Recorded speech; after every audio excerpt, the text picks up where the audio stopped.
Hello, welcome back to The Broken Doll.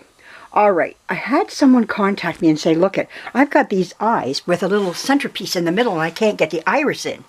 And I'm like, oh, I know what you mean. I've got one just like that. What do you do? Well, I push down on that little knobby in the middle. There's a little thing right here. I'm going to take these eyelashes out. They're in my way. Now that one's in, but I took these ones out because they were awful looking. But anyways, regardless, these there's like a little looks like a little nail. Let me see if I can show that to you. Can you see that? We'll put this back out again. No, the other way. I want to go the other way. Yeah. And we'll come up really close. Okay, there's a little nail right in the middle. See that little nail? How do you get the iris? Because it has to lay in there. It has to snap in. Well, I pushed this one down. I'll show you how I did it. I hope I can do it again.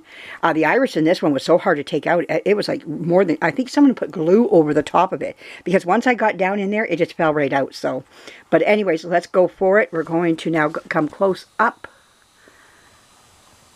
This is in my baby Evelyn by the F&B company, and every now and again you'll come across dolls like this that are, you'll have these funky little eyes. And so what I did was I just pushed down. I took my needle nose pliers and I thought, well, I got to get rid of it, and you can't go through the back of the eye. So I just went to the front like this and I pushed it down, and down it went. Now it's down inside the eye, and now you can put in your iris. So let's try. This is not the right size, but you can put an iris in there now. That doesn't fit. Okay, just let you know that. But there you go. Let me see if I can find. I don't know if that's. These are too big. That's too big. Yeah. Okay. This is. There's one more size in between, and I just don't have it in here. Is that it? No, that's, again, that's that too big one. Okay, we'll have to stick with that one right now. It's not in, but there you go. That's it right there. Just push down inside, and it should go down. If you have to, take a little tap. I have these little tack hammers, and I go, you know, but I didn't have to. Just push straight in, and now I'm able to get my iris in. Ta-da! I know it seems quite simple. Another thing I want to talk about, since we're back on the eyes again, how did I get all these little irises here? These are not from that store I told you about, Glass Eyes Online. These are from porcelain dolls. You know, the crappy old porcelain dolls that we buy our daughters, and to see, you know, to give them a porcelain doll. They're cheap. You get them. You can see them. You can find them at yard sales. You see them all over the thrift stores there. When you visit a thrift store, there seems to be a nice little cubby of them, and you can pull through them. And they're wonderful. Because when I buy one and I bring one home, I sometimes get a stand. I really look for ones with stands. And then I get a stand, shoes, clothing, hair, wig cap. I get irises, and they come like this. When you pop them out, you don't get the iris itself. You get these little eyes like this. And then I just poke out the eyes. The iris, and then I've got all these beautiful irises. Now I don't want to do all my eyes like that, because sometimes I want to insert this in the whole, I don't want to take it out of the white of the eyes. But this is just for interest's sake, you know. And I've got these beautiful irises that I've just collected from dolls, and you can get different sizes, and you can get different colors. Now you may not get the color you want. You might not get the iris size you want, but I collect them over time until I get a nice little dish full of them, and I put them in here. And this is another way of getting irises, and you don't have to buy them from all over, you know, from another place. So whenever you're at a thrift store and you see, now there are some of those porcelain dolls can be worth money. So, you know, I get to tell which ones are worth money, which ones are not. You know, there are some that are. Bring your phone with you, and you know, make sure you know what, you know, but there's some, you can tell they're just cheap. They're so cheap. If you were to go on doll reference, a lot of people will put them up there and go, this was my grandmother's. Well, it might have belonged to your grandmother's, but it's not a doll that has a lot of, you know, money behind it. The ones that one doll name that does come to me right now is Epner. Apparently her dolls are worth some money. There might be some others out there. I can just tell by looking at them. A lot of them are just garbage. They are. They can be as registered as you want with a number. They can have all the pamphlets that come with them. They're still not worth anything. They were worth something when the first person bought it from the store. Then they're worth something to the thrift store that just sold it to you for $3-4.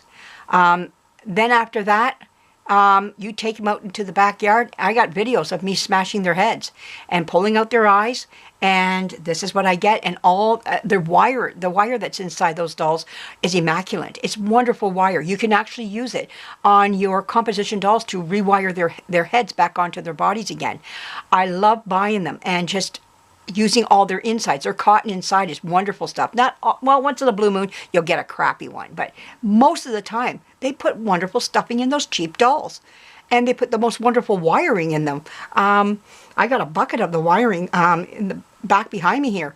My moose that I showed not too long ago, about a few videos back, which I thought was a donkey. My mooski. He has the wiring out of a porcelain doll, a cheap porcelain doll. So I reuse everything. I have the clothes, I have the dresses and everything that I'm hoping to use. If somebody comes along in my collection that needs some help with clothing, I've got it. I've got stuff here. So the clothing is wonderful. Sometimes the money is not in the porcelain or the look of the doll. It's in all the other things that they put into the doll. And I've got a lot of the shoes and everything. So just some, you know, if you don't want to, you know, especially if you're going to do a number full of dolls, this is one way of doing it. For me, this is worth it. Now, to the person who's just doing their own personal one doll time thing, then no, go order your eyes. You know, that's the best way to do it. But I'm looking at the person who might want to do multiple of dolls. And if that's your case, this might be something to look at. And it's cheap, you know, because you get a lot of different things from those dolls. And I love it. I got a lot of nice wigs. I've already used a couple of the wigs already from porcelain dolls on some dolls of mine here. So you never know where you're going to use some of that stuff there. But that's what I do on these eyes here. And I just push that middle part down. And it should fall down inside.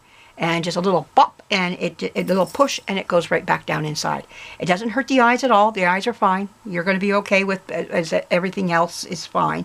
So, but just something to talk about there, you know. And we need to talk about what happens when you get that little middle piece in the middle. And I just thought one day, I got to get you out of there. I can't take these eyes totally apart because putting them back is not. They were done by the manufacturing. The men that did that, or the women that knew how to put those eyes together, they knew what they were doing. They had the right tools and everything. I don't have their tools. I wish I did. But they've also, if you look at the back of these eyes, you can't take them apart. There's a fat piece on the end, so you can't just pull this thing off and put it back on. They put something around it so that you can't get that back on.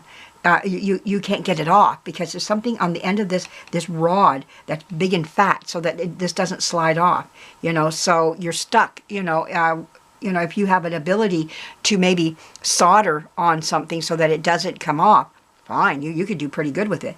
But I don't have all that knowledge right now. I would love to learn how to take a pair of these eyes apart and put them back together again. If it's soldering that I need to learn how to do, then soldering it will have to be, you know. I just haven't been given the gift to do it yet. So something I would like to learn, you know, but to take this stuff off. I got some spare eyes here, which I should study and take that fat, whatever it was. I think it's solder. I'm going to say soldering until I know differently. And I soldered on both sides, on this side and this side, so that this stays right in the middle and it doesn't move. And that way your eyes don't float up and down the bar. And whatever it was that they did, it works. So you would have to mimic that. And the best way I would think would be soldering them. You would have to take this off, get this stuff off first, and then slide this off and your eye would come off, I would imagine. It's going to be a lot of work, but I would love to learn how to do it so I could take these eyes and put eyelashes in them and everything else, you know, while they're off the thing here, and then solder. So I might be looking at buying myself a little tiny soldering gun just for this here, and learning how to solder. My husband knew how to solder. Well, it's very easy. My son does it here too. So I'm gonna look at maybe getting a soldering gun. I don't know how big they are or whatever. I know they're just little things, you know. And you get this stuff on a roll and you know, type of thing. But can you get that off? Imagine by heating it, maybe you might be able to get it off. I'm not sure. But whatever they did it good. And I got to learn how they did that so good. And, but I don't know. But that's how I do that, though. I just push that little thing in. So I hope that helps you out. And a lot more of this wonderful stuff. I hope this stuff helps you. This is a nice cheap way over time. If you're going to do multiple of dolls, this is a good way of doing it. So Cheryl and Cheryl's mom and collectible dolls, you know, this is a way of doing this over time. You buy a lot of dolls, get some cheap, cheap, cheap. I'm talking the real dirt cheap. They're not going to make, if they're worth $3, they're only worth $3. That's what they're worth. That's why they're at a thrift store. I know sometimes efters will wind up in a thrift store. They will, because people just don't know. A lot of things wind up at a thrift store that people just don't know. There's been a lot of treasures that have come out of thrift stores that even the thrift store doesn't know how much they're worth. And they just put a price on it, what they feel is a good price. Get their money and they walk away happy and you come out even happier. That has happened over and over again, but they get thousands of stuff in all the time. And how are they supposed to look up every little thing, you know, that falls into their lap? You can't, you know, but we come in and look at one thing or two things, you know, that, and we know the price of it, you know, but a lot of the dolls, though, 9 out of 10, they're just cheap. And there's no value behind them at all. I was at my Value Village there, and they had a bunch of cheap ones just sitting there. You know, and they had not too bad a price on them, but none of them had stands or what I was looking for. And I got enough right now. Even my Salvation Army down the end of my street here, they get them in as well. But again, it's not something I'm looking for. And yeah, this is good stuff here, you know, another way of doing it. So I just sit and pull them out. Sometimes I take pliers and I crack all around them till I get that, I'll take them in. I don't know if I can do it right here, right now, but I'll just take them and pinch around till I'll break actually the whites of them, you know, until I get them out type of thing, you know, and no, I don't think that's going to, no, that didn't work. No, I did it somehow the last time, though. But see, you got to be careful because you don't want to hurt the iris itself, you know. Sometimes there's glue on them, too. A lot of glue. And you can poke and get them out. But it's really, you got to be really careful that you're not going to, I go downward like this and then pull them out. And sometimes I can get them out. Can I get this one out?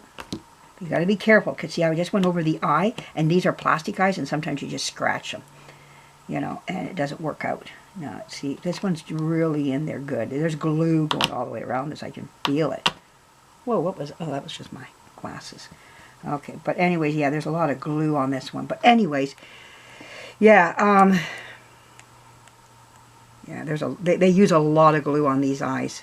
You got to pull off all that glue, and hopefully you can get them. And you better wear gloves because you can poke yourself. I just poked myself here. But anyways, that's the idea of what I do. And I get them out of here. And I don't know if I can do one right on.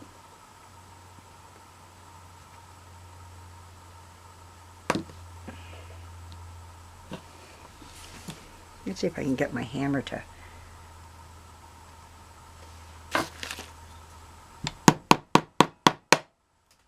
Yeah, see, that's what I like to do, break it, the glass part, because I don't want it, and then I can get in there and get that out. See that there? You get like a chip. I don't know where that went, it flew. That's why I like doing these outside. There we go, and there's your iris. There, I was able to do it. And your iris comes out. And if you can just chip a little piece out around the corner, you can get these irises out, and that will go right into there. And that's just an idea of some things that you can do. This is no good to you. It's garbage. Throw it away, and you're, you know. But I don't want to do everything, every one, because sometimes, like I say, I want the whole eye itself. So anyways, just some food for thought there. We'll put this in here now, and we got another iris. Ta-da. So anyways, I hope you enjoyed that. A lot more to come. It's a tedious little job, but something that you can just sit and do outside. I just do it outside. I don't like doing it in here because something just flew, and I don't know where it went. So, and it's a little piece of glass, so that's why I say outside. And, but you have to see it once at least. Okay, thank you for joining me. A lot more of this wonderful stuff coming your way, and we'll be doing this, we'll be touching on this again. Any questions, any difficulties, and successes, let me know about them. I'm always willing to listen, and but like I say, any problems, let me know. Bye-bye.